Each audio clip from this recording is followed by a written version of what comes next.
Realisasi investasi asing di Indonesia sepanjang kuartal kedua tahun 2025 menunjukkan hasil yang menggembirakan. Kementerian Investasi mencatat angka 477,7 triliun rupiah, naik lebih dari 11% dibandingkan dengan periode yang sama pada tahun lalu.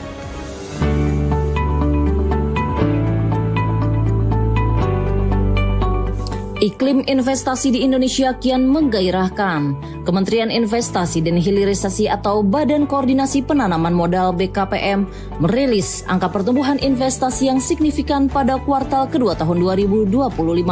Nilainya mencapai 477,7 triliun rupiah dengan kontribusi penanaman modal asing atau PMA sebesar 202,2 triliun rupiah atau 42,3% dari total realisasi.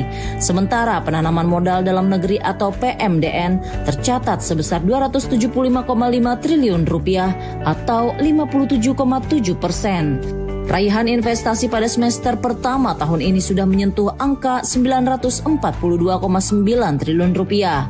Jika dibandingkan dengan semester pertama tahun lalu, angka ini tumbuh sebesar 13,6%. Lebih jauh, capaian ini telah memenuhi hampir separuh target investasi tahun 2025 yang dipatok sebesar 1.905,6 triliun rupiah. Pemerintah melihat hal ini sebagai bukti kepercayaan dunia usaha, baik dalam maupun luar negeri, terhadap stabilitas ekonomi dan arah kebijakan Presiden Prabowo Subianto.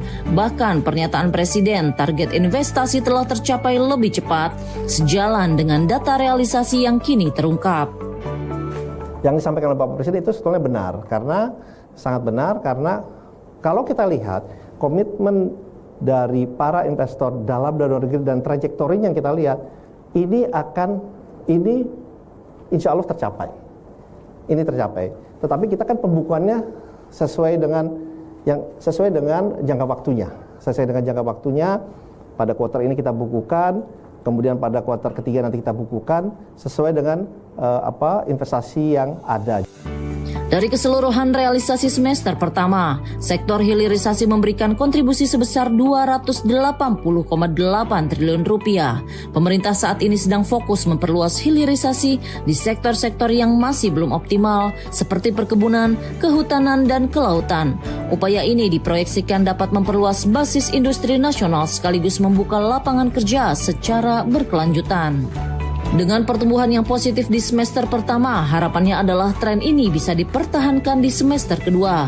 Pemerintah mendorong seluruh jajaran untuk menjaga kesinambungan arus investasi agar tetap sesuai jalur target, baik dari sisi regulasi, kesiapan infrastruktur, hingga kepastian hukum bagi investor. Rencana besar pemerintahan Presiden Prabowo untuk menjadikan Indonesia sebagai pusat produksi dan nilai tambah global kian menemukan momentumnya. Di balik angka-angka investasi yang tercatat, tersimpan optimisme masa depan industri nasional sedang dibangun dengan fondasi yang kuat dan terukur.